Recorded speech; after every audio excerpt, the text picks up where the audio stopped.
بسم اللہ الرحمن الرحیم۔ امیر المومنین سیدنا علی المرتضیٰ کی شہادت کا واقعہ۔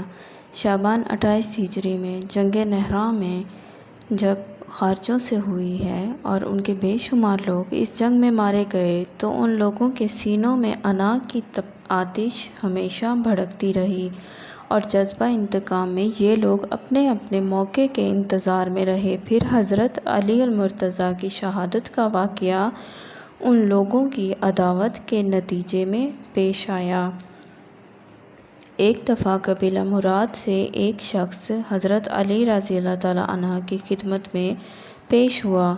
آپ مسجد میں نماز فرما رہے تھے تو اسی شخص نے حضرت علی رضی اللہ تعالیٰ عنہ سے عرض کیا کہ آپ اپنی حفاظت کا انتظام فرمائیے۔ قبیلہ مراد کے بعض لوگ آپ رضی اللہ تعالیٰ عنہ کے قتل کا ارادہ رکھتے ہیں، کوئی حارس یا نگران مقرر فرما لیں، آپ کے لیے بہتر ہوگا۔ حفاظتی تدبیر کی صورت میں یہ چیزیں ضروری ہیں۔ تو اس کے جواب میں حضرت علی المرتضیٰ رضی اللہ تعالیٰ عنہ نے مسئلہ تقدیر کا بیان کرتے ہوئے یوں فرمایا کہ ہر شخص کے ساتھ اللہ تعالیٰ کی طرف سے حفاظت کے لیے 2 فرشتے لگے ہوئے ہیں۔ جب تقدیر غالب ہو جاتی ہے تو وہ اس سے الگ ہو جاتے ہیں اور اجل ایک مضبوط ڈھال ہے۔ آپ صلی اللہ علیہ وآلہ وسلم کی طرف سے حضرت علی المرتضیٰ رضی اللہ تعالیٰ عنہ کو شہادت کی پیش گوئی کئی روایات میں پائی جاتی ہے۔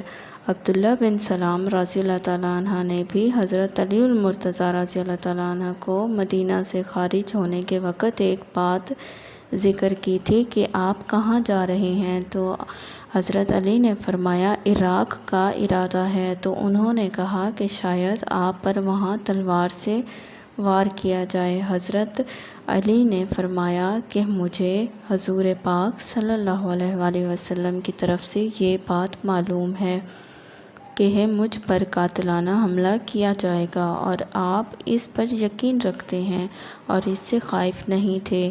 جنگ نہرواں کے بعد مکہ شریف کے حرم میں 3 خارجی جمع ہوئے اور انہوں نے ایک منصوبہ طے کیا اور منصوبے کو پورا کرنے کے لیے اپنی جانوں کو فدا کرنے کا عہد کیا۔ ان کا خیال تھا کہ جب تک یہ 3 شخص علی ابن ابی طالب رضی اللہ تعالیٰ عنہ، معاویہ بن ابی سفیان رضی اللہ تعالیٰ عنہ اور عمر بن عاص زندہ ہیں تو امن قائم نہیں ہو سکتا اور ان کے قتل سے اہل بلاد کو راحت پہنچانا لازمی ہے اور ان لوگوں نے ہمارے بھائیوں کو قتل کیا ہے، بس ان تینوں شخصوں کا خاتمہ ضروری ہے۔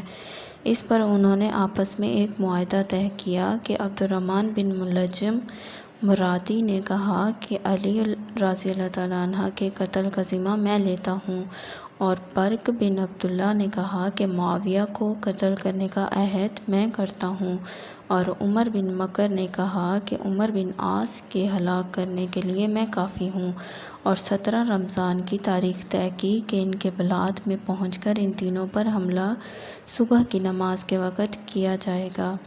چنانچہ اس منصوبے کو پورا کرنے کے لیے یہ لوگ عہد کر کے کوفہ، شام اور مصر کی طرف چلے گئے۔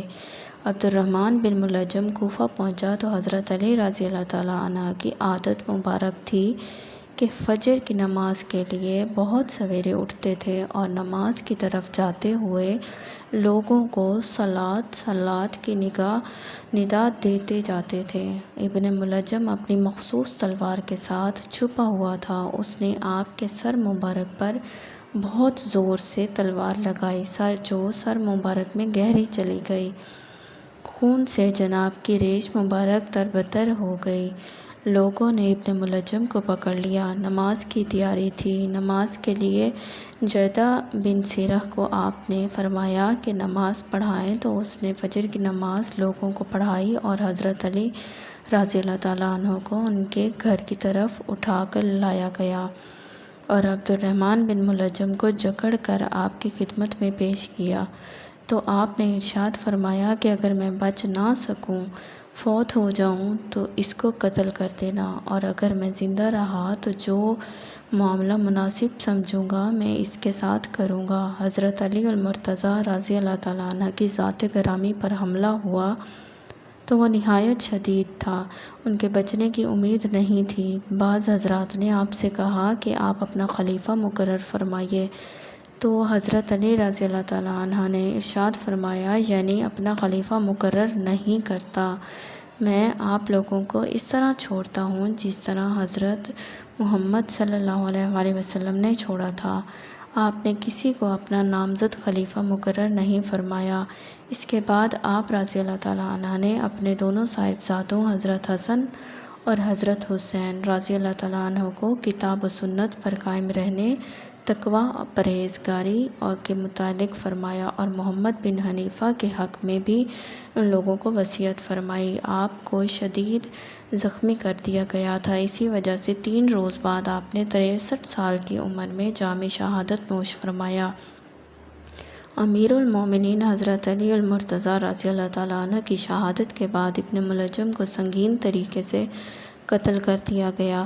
سیدنا علی المرتضیٰ رضی اللہ تعالیٰ عنہ کی شہادت کے بعد ان کے غسل اور کفن کا انتظام اس طرح کیا گیا کہ جناب کے شہزادے حضرت سیدنا حسن اور حضرت سیدنا حسین اور عبداللہ بن جعفر نے آپ کو غسل دیا اور کفن پوشی کی۔ اس کے بعد جناب پر نماز جنازہ کی تیاری ہوئی اور آپ کے صاحبزادے حضرت سیدنا حسن نے آپ کا نماز جنازہ پڑھایا اور کوفہ میں دارالامارات میں قبل از نماز فجر رات سے میں ہی دفن کیا گیا، اور ادھر برق میں عبد الرحمن خارجی ملک شام پہنچا، اور صبح کی نماز میں جب حضرت امیر معاویہ تشریف لائے تو اس نے اپنی تلوار سے حضرت امیر معاویہ پر وار کیا۔ حضرت امیر معاویہ بھاگ گئے تو تلوار کا دوران ان کا سرین پر پڑا، اس طرح ان کی جان بچ گئی، لیکن سخت زخمی ہوئے، اور برق بن عبداللہ کو پکڑ لیا گیا اور ان کے شر اور فساد سے بچنے کے لیے اسے قتل کرا دیا گیا، اور حضرت امیر معاویہ